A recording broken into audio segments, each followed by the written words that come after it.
आशा करता हूं आप सब बहुत अच्छे होंगे। मेरा नाम है सिद्धार्थ अग्निहोत्री, स्टडी ग्लोस पे आपका बहुत बहुत स्वागत है। टी शर्ट गिव अवे नहीं हुई भैया, होगी जल्द होगी, परेशान मत हो। ओके, इंडिया का जो डिफेंस एक्सपोर्ट है 13,000 करोड़ पार, क्या बात है, वाह मजा आ गई। तो पीपीटी वाइज चलेंगे हम, कुछ लेक्चर्स में पीपीटी वाइज चलता हूं क्योंकि थोड़ी टफ रहती है, तो मैं जो पीपीटी में वर्ड्स आता रहते हैं ना उनको मैं समझाता रहता हूं, और कुछ भी आए तो देखो, भारत का जो डिफेंस एक्सपोर्ट है वो 13,000 करोड़ का हो गया है 2021-22 में। यह अभी तक का सबसे ज्यादा है। हम एक्सपोर्ट कर रहे हैं, हमारे पास मस्त ब्रह्मोस है, ठीक है।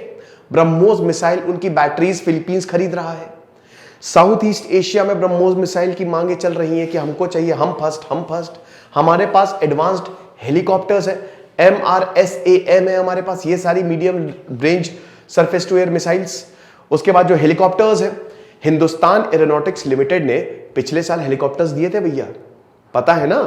डिफेंस कॉरिडोर्स खोले गए हैं, डिफेंस कॉरिडोर्स खोले गए हैं जो आपका इधर तमिलनाडु में था, मैं एग्जैक्ट वो जगह भूल गया हूं, ठीक है। फिर उसके जो नोड्स है वो आगरा, चित्रकूट, लखनऊ, अलीगढ़, वहां पे भी है। यानी कि डिफेंस सेक्टर में मेक इन इंडिया बहुत आगे चल रहा है, और बाकी हम कंट्री से पार्टनरशिप कर रहे हैं। तो डिफेंस में हम आगे जा रहे हैं, और इसका बहुत ज्यादा श्रेय जो है वो हमारे स्वर्गीय chief of defence staff general Bipin Rawat को जाता है, बहुत बड़ा श्रेय। इसीलिए उनका जाना हमारे लिए बहुत ज्यादा क्षति था, क्योंकि देखिए ये डिफेंस को बढ़ाओ, हमारे एक्सपोर्ट्स को बढ़ाओ, हमारे मतलब इंपोर्ट्स को कम करो, एक्सपोर्ट्स को बढ़ाओ, और हमारी डिफेंस को बढ़ाओ, नए नए वेपन्स लेके आओ। वेपन्स की थोड़ी कमी है, ये कई बार बोला जाता रहा है, लेकिन अब इसको सुना जा रहा है, ठीक है।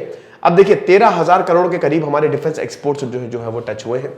प्राइवेट सेक्टर्स इसमें 70%। अब ये पहले प्राइवेट सेक्टर जो था ना वो 90% था। देखिए आपको पता ही है, भारत में अगर बात करें तो अगर डिफेंस की बात करें तो 4 सरकारी कंपनी मेन है। कौन कौन सी? एक तो हिंदुस्तान एरोनॉटिक्स लिमिटेड, फिर हमारी जो ऑर्डिनेंस फैक्ट्रीज है, इंडियन ऑर्डिनेंस फैक्ट्रीज, ठीक है, जहां पे सब जो बारूद, गोला बारूद और सारा सामान बनता है। देन उसके बाद भारत डायनेमिक लिमिटेड है, भारत इलेक्ट्रिकल लिमिटेड है, ठीक है। ये 4 जो है ये हमारी सरकारी जो कंपनीज हैं जो कि डिफेंस सेक्टर में काम करती है। तो पहले ये सरकारी कंपनी ये 90% था, मतलब प्राइवेट सेक्टर जो है, मतलब ये 10% था, प्राइवेट सेक्टर 90% था, लेकिन अब ये बढ़ के 70% हो गया, कम हो के 70% हो गया है। और सरकारी बढ़ा है, गवर्नमेंट यूनिट्स बढ़ी हैं। MSME को वैसे भी बहुत ज्यादा सपोर्ट किया जा रहा था कि डिफेंस सेक्टर में MSME आए, और इसके लिए काफी पॉलिसीज भी लाई गई।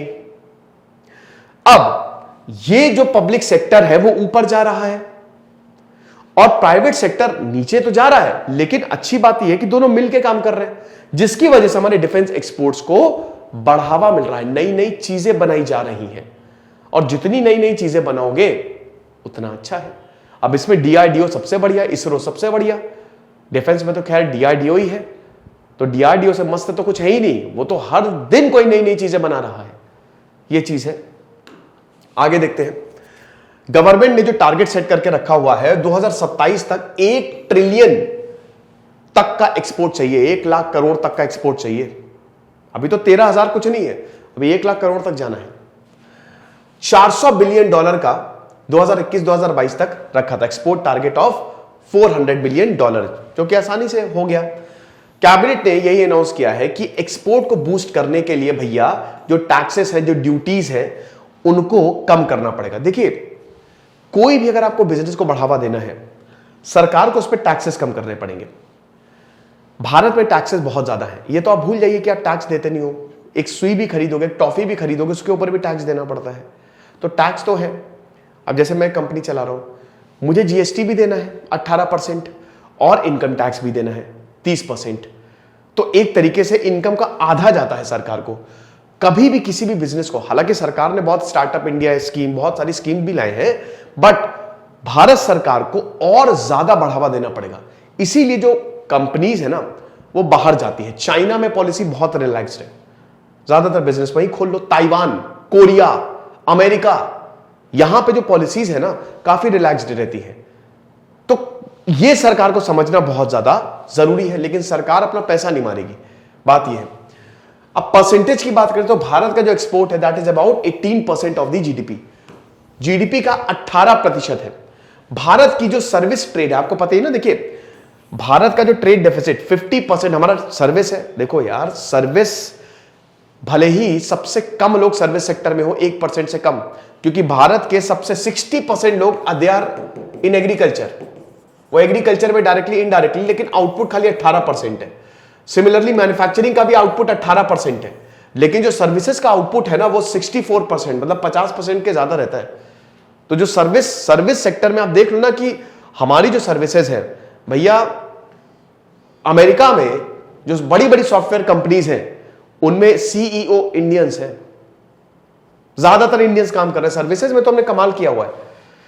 अब ये आप देख सकते हो स्टैटिस्टिक्स, ये लगातार बढ़ा है। जहां पे 2015-2016 में खाली 2000 करोड़ के आसपास था, वहीं 2019-2020 में ये 9000 करोड़ के पास गया, और 2020-2021 में ये 8,000-8,500 करोड़ के पास गया, और अभी 2021-22 में ये 13,000 करोड़ के पास है।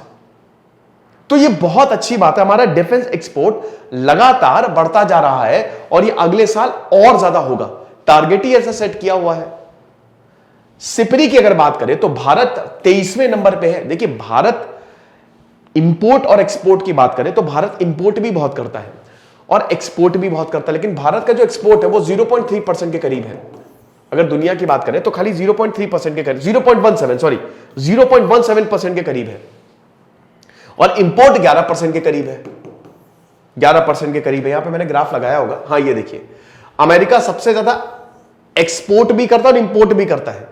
America is the biggest exporter also and importer also, 38.6%। Then उसके बाद Russia, same goes for Russia, 18.6%। Then France 10.7%, China 4.6%, Germany 4.5%। इसमें भारत आपको नहीं मिलेगा। भारत 23वें नंबर पे, 23। ठीक है, सिपरी जो है ना वो सबका हिसाब किताब रखता है, कहां कितने हथियार बने न्यूक्लियर वेपन्स का, ये आप देख सकते हैं। इंडिया जो है वो 11.3% पे। अगर हम बिगेस्ट आर्म इंपोर्टर की बात करें, ठीक है, तो इंडिया जो है वो 11.3%, ये बहुत इंपोर्ट करता है भाई। सऊदी अरेबिया फिर 11% पे, Egypt 5.7, Australia 5.4, China 4.8, Qatar 4.6, south Korea 4.1 और पाकिस्तान 3%। ये बिगेस्ट इंपोर्टर्स है।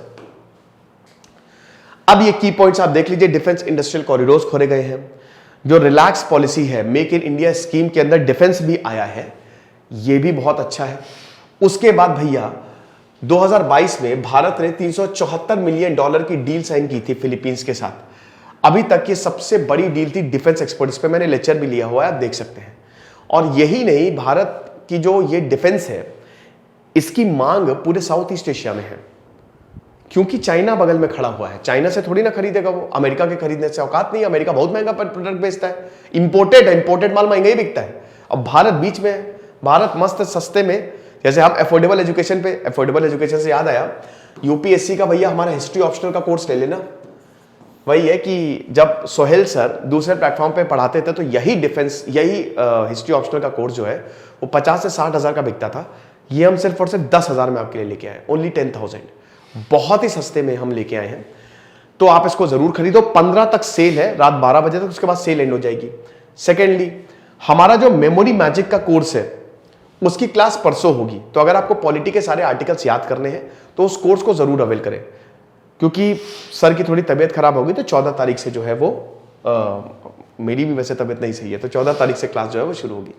तो भारत ने 310 डिफरेंट वेपन्स पे बैन लगाया है। आपको बता दूं कि ये मतलब इतने को इंपोर्ट नहीं कर सकते, ठीक है। 310 डिफरेंस में मिसाइल्स बहुत सारी, इसमें छोटी छोटी और चीजें। देखिए क्या होता है ना कि जब आप कोई डिफेंस प्रोडक्ट बनाते हो तो उसमें बहुत सारे पार्ट्स भी यूज होते हैं, तो बहुत सारी चीजें हैं। ये घर में ही बनाएंगे हम, ये घर में ही बनाएंगे। टैलेंट है, पैसा है, मटेरियल है, घर में ही बना लेंगे, कोई दिक्कत नहीं है। और अगर थोड़ा बहुत जरूरत होगी तो भारत के इतने बढ़िया बढ़िया दोस्त है, फ्रांस, रशिया, अमेरिका, उनके पास चले जाएंगे, उनसे सीख लेंगे, ठीक है। तो ये जो इंक्रीज्ड पार्टनरशिप है ना, इसकी वजह से डिफेंस एक्सपोर्ट्स में बहुत ही जबरदस्त राइज हुआ है। ये आप देख सकते हैं, ठीक है। भारत का जो इंडिजीनियस शेयर है डिफेंस प्रोजेक्ट्स में, ये भारत की बड़ी कंपनीज है ना। R&D में, ये R&D की बहुत बड़ी प्रॉब्लम होती है, रिसर्च एंड डेवलपमेंट, बहुत ज्यादा प्रॉब्लम होती है R&D में। तो ये जो R&D होता है ना, ये हमारे प्रॉपर नहीं होती है, लेकिन अब इस पे बहुत ज्यादा ध्यान दिया जा रहा है। बाकी आप देख सकते हैं एलसीए तेजस का 60% है, फिर T90 का 60 है, फिर उसके बाद जो हेलीकॉप्टर्स है उसका फिर ILR-SAM 25%, ब्रह्मोस का 52% और आकाश का 95%। सब घर में बनाओ मस्त एकदम। ये ब्रह्मोस की बहुत ज्यादा मांग है और तेजस पे लगा के ब्रह्मोस को उड़ा दो, गजब ही है। आर्टिफिशियल इंटेलिजेंस, आयरन मैन जैसी टेक्नोलॉजी आपको मिलने वाली है, ठीक है। आयरन मैन जो है ना उसकी जैसी, आयरन मैन है ना कि आदमी नहीं होता नहीं है, अपने आप ही मार दो, यही आने वाला है। ड्रोन तो आ ही गया है। 75 newly developed AI products and technologies having application in defence would be launched. Defence ministry ने यही बोला था कि एक एक्शन प्लान बनाएंगे ताकि हम AI ला सके। AI लाने का क्या तरीका है देखिए, इजराइल है, बगल में क्या है, इराक, सऊदी अरेबिया, अरे पैलेस्तीन, सीरिया, जॉर्डन, सारी अरब कंट्रीज है, इजिप्ट। इजराइल पिद्दी सा देश है। बोर्ड है ना, बोर्ड, इसमें ये डॉट है, इजराइल इतना छोटा सा है। मूड खराब हुआ, कल के ही दिन इस पूरे के पूरे बोर्ड को उड़ा देगा। उसको खाली एक दिन लगना है।